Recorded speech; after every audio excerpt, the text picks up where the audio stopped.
Pemirsa, kembali lagi di Hasanah Trans 7 dan mudah-mudahan tayangan di segmen sebelumnya menginspirasi Anda atau juga memberikan manfaat untuk Anda semuanya.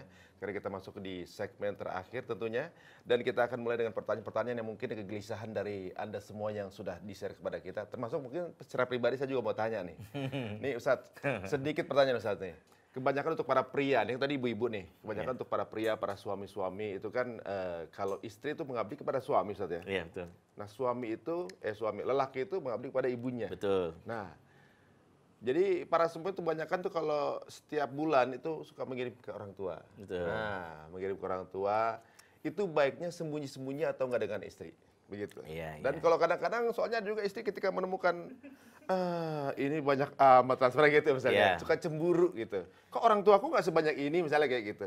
Ini gimana Ustaz? Ini yang harus diluruskan. Pertama, buat siapapun wanita, jangan pernah menganggap mertua itu versus sebagai pesaing.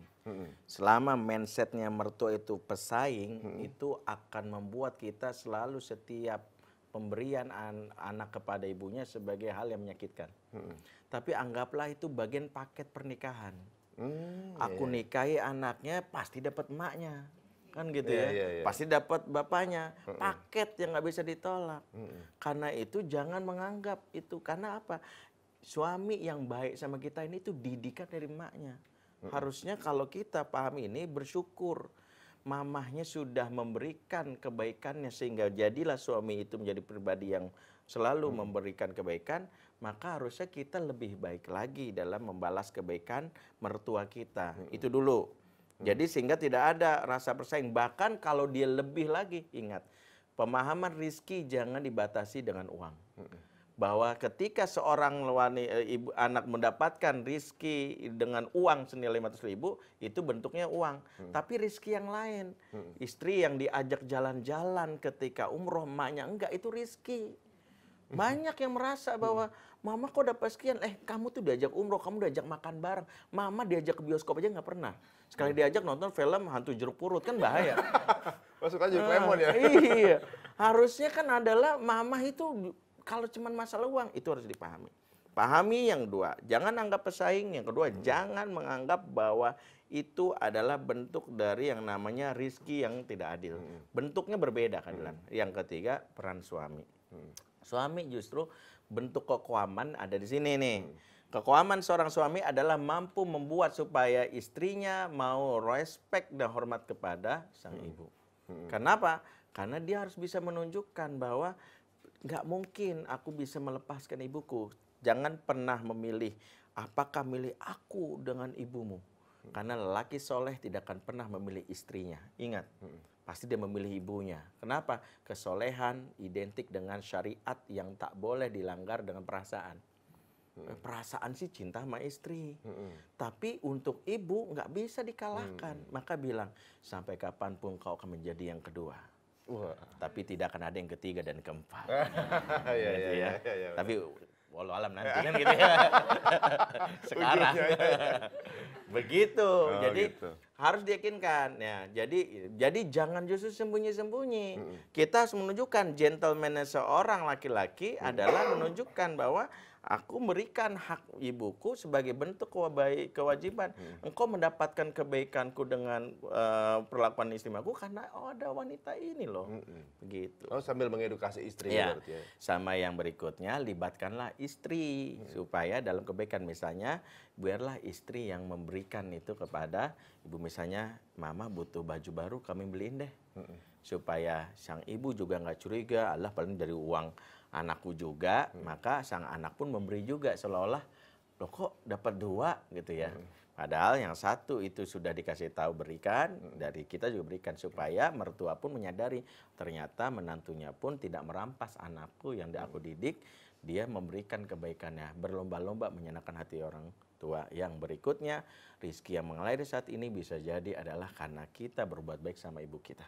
Pintu surga kita di dunia dan di akhirat bermula dari kebaikan yang terus kita balas ke orang tua. Jangan sampai pintu surga ini tertutup.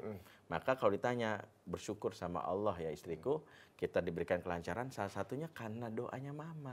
Makanya semakin sering kita berdoa, semakin sering kita dapatkan limpahan, berkahan dalam hidup ini. Gitu. Waduh, luar biasa. Pintu tengahnya surga tuh pemirsa tuh. Betul. Itu untuk orang tua kita. Nah, untuk orang tuanya istri, mertua misalnya ya. Iya. Misalnya gini, mertua juga termasuk sama juga, apa itu kewajiban dari sang suami, misalnya suami ini. Iya. Ke orang tuanya istri juga dia Iya. kirim, itu sebuah Iya. kewajiban juga atau gimana? Dalam Islam tentu bukan hal kewajiban. Dalam hal ini adalah yang mertua itu tanggung jawab anak laki-laki si mertua dalam hal ini. Tetapi kalau kita ingin berbuat baik, maka kita meyakini bahwa hala jazaul ihsan ilal ihsan. Tidaklah balasan kebaikan itu adalah kebaikan. Menyenangkan hati orang itu, kata Rasulullah, afdalul a'mal tudkhilu sururu fi qalbil muslim. Amalan terbaik itu menyenangkan hati orang lain. Itu hadisnya sahih. Makanya kalau mertua senang, ibu senang, makin berlimpah keberkahan. Karena jangan sampai beramal itu membuat kita itu salah step. Tahu salah step, Bu? Ibu peduli sama orang di negeri jauh, tapi mertua kelaparan. Bahaya. Kenapa? Allah ingatkan, wa'ati dzal qurba haqqahu, berikanlah hak kepada orang terdekat. Sebelum kita peduli sama orang nun jauh, pastikan orang terdekat kita merasakan kebaikan kita. Siapa orang terdekat kita? Ibu kandung, istri, anak, mertua. Mertua harus dapat, jangan sampai giliran orang lain kita umrohin, mertua enggak. Jangan sampai kita jadi orang yang salah dalam prioritas amal. Benar tapi tidak prioritas, berujung kepada hal yang buruk. Karena prinsip rumah tangga itu seperti makanan, halal dan toib. Tahu halal? Halal syariatnya terpenuhi, toib berkaitan dengan menjaga perasaan.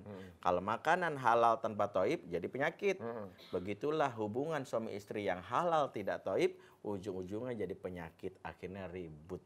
Nah, benar juga ya. Tentunya Jadi, juga banyak berupaya. orang yang jauh-jauh nggak taunya Betul. pintu surganya dilewati. Betul. Artinya jangan sampai melewatkan hak dari orang terdekat. Mertua termasuk orang terdekat meskipun tidak wajib, tapi dia prioritas yang harus kita utamakan. Utamakan terlebih dahulu karena dekat. Waduh pemirsa, sepertinya kita sampai di penghujung acara. Waktu juga yang memisahkan. Pasti banyak sekali di antara Anda yang merasa kayaknya masih banyak nih info yang belum diberikan nih.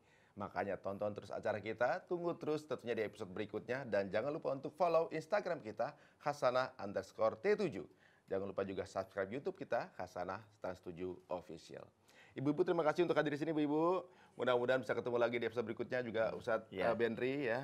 Dan pemirsa, kita tutup sampai di sini. Subhanaka Allahumma wa bihamdika, asyhadu alla ilaha illa anta, astaghfiruka wa atubu ilaik. Wassalamualaikum warahmatullahi wabarakatuh. Astaghfirullah, alhamdulillah.